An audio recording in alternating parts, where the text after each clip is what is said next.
PA 212 menyalahkan Anies Baswedan dan jajarannya soal Citayam Fashion Week, menyebut bakal menjadi ajang LGBT.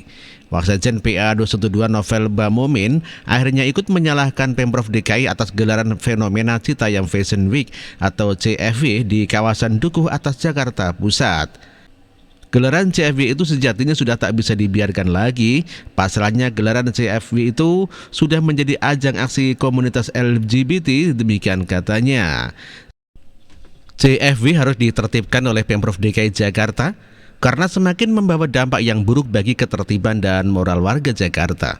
Apalagi jelas menjadi ajang aksi bejat para LGBT, demikian kata Novel.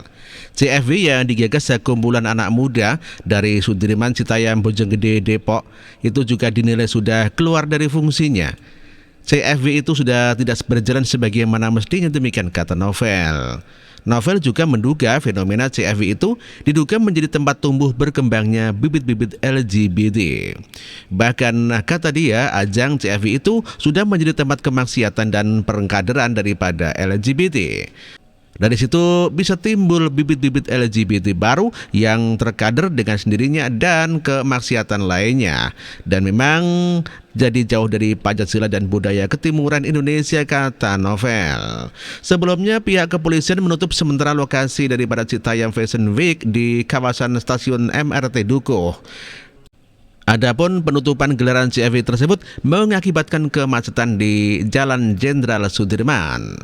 Penutupan sementara dalam waktu kurang lebih setengah jam bisa dinormalkan kembali, demikian kata Kapolres Pusat Jakarta Kombes Pol Komarudin.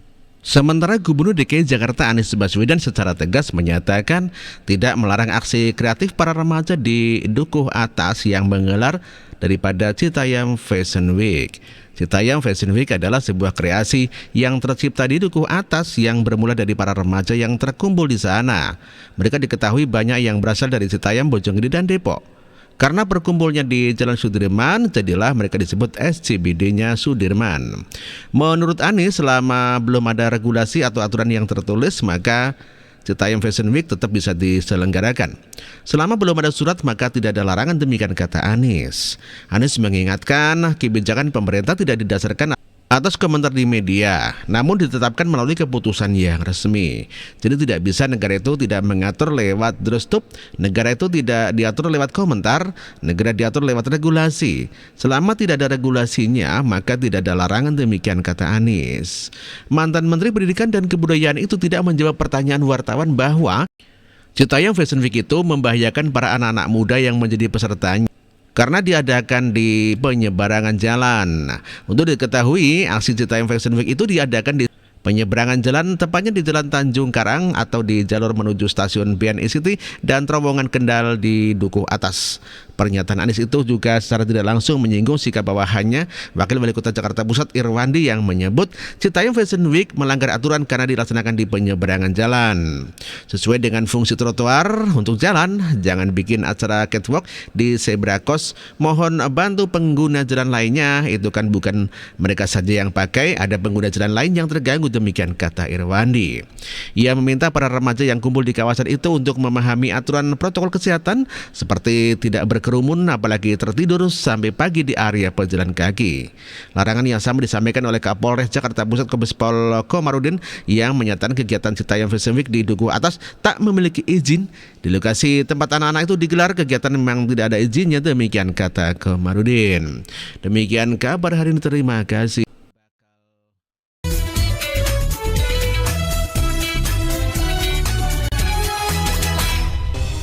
Belajar dari Rizik, ada baiknya polisi cekal Roy Suryo agar tidak kabur ke luar negeri. Meskipun sudah resmi menyandang status sebagai tersangka penistaan agama Buddha, ternyata Roy Suryo belum juga ditahan. Kenapa mantan Menpora era SBY itu tidak ditahan? Polisi beralasan karena kesehatannya yang kurang memadai. Hal ini berbeda dengan ex-kader Partai Demokrat yang lain, Ferdinand Hutahian dulu, yang menjadi tersangka kemudian langsung ditahan. Padahal kala itu Le Ferdi sempat menolak juga untuk ditahan dengan alasan kesehatan. Tetapi nasibnya tak sebaik Roy Suryo. Sedangkan Roy ini sudah sering banget bikin ulah. Mulai dari nyolong aset milik Kemenpora hingga melaporkan Menteri Agama Gus Yakut terkait kasus penistaan agama ke Polda Metro Jaya. Padahal tempat kejadian perkara atau locus delicti di Riau. Hingga yang teranyar ia terbukti melakukan penistaan agama. Kalau melihat dari cuitan yang bermasalah itu, si Roy ini sebenarnya tak hanya menistakan agama Buddha saja, tetapi juga menghina Presiden Jokowi. Karena di meme stupa Candi Borobudur yang dia unggah itu, wajahnya diedit mirip banget dengan wajah orang nomor 1 di Indonesia itu. Hanya saja kenapa para Jokower enggan melaporkannya ke pihak berwajib? Karena tidak ada gunanya juga, Roy akan tetap menghirup udara bebas kok. Terbukti nyolong aset milik negara saja dia tidak terciduk, apalagi cuman menghina presiden. Dan terbukti dia menjadi tersangka bukan karena telah menghina kepala negara, melainkan karena kasus lain, yakni menistakan salah satu agama yang diakui di negara ini. Jadi kalau ada orang yang mencoba ngait-ngaitkan kasus ini dengan Presiden Jokowi, ada dua kemungkinan yang terjadi. Pertama, ia tidak paham masalah. Kedua, orang itu ingin menggiring opini seolah-olah Presiden Jokowi lah yang memenjarakan Roy Suryo. Padahal penistaan agama tidak ada hubungannya sama sekali dengan Presiden. Atau ini ibarat novel Bamumin yang pernah bekerja di restoran cepat saji asal Amerika Pizza Hut dan Elon Musk yang batal beli Twitter, jelas tidak ada hubungannya. Nah, berdasarkan penyampaian polisi, Roy akan diperiksa lagi pada 28 Juli 2022 mendatang. Artinya apa? Ada rentang waktu yang cukup untuk dirinya melakukan banyak hal. Salah satunya bisa saja kepikiran untuk kabur ke Arab Saudi seperti yang dilakukan oleh Rizik dulu.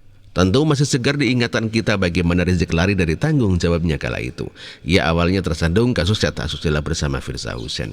Diketahui si Firza ini menyandang status sebagai janda cantik setelah ditinggalkan oleh suaminya yang bernama Yusuf Al-Qadri. Ia juga dikenal sebagai pengagum Soeharto hingga mendirikan yayasan bernama Solidaritas Sahabat Cendana. Hanya saja yayasan ini sempat disomasi oleh Tommy Soeharto lantaran dianggap merugikan dirinya. Dan yang paling mengejutkan adalah Firza Hussein pernah ditangkap polisi menjelang aksi 212 dulu. Bersama beberapa orang ia disebut hendak mendompleng aksi yang dipimpin oleh Rizik Syihab itu. Konon katanya sih si Firza ini pernah beberapa kali ikut pengajian di rumah Rizik sebelum akhirnya chat asusilanya bersama mantan Big Imam itu tersebar luas di dunia maya. Nah, setelah itu ia mulai sengaja menjaga jarak dengan kelompok Kadrun. Kembali ke Rizik tadi, bagaimana ceritanya ia bisa kabur? Ia setelah kasus chat asusilanya itu viral di mana-mana hingga masuk ke ranah penyidikan untuk menutupi kalau dirinya sebenarnya pengen lari dari tanggung jawab, Rizik pun mengatakan hendak umroh. Tapi makin lama orang semakin curiga karena umroh itu lama banget hingga bertahun-tahun.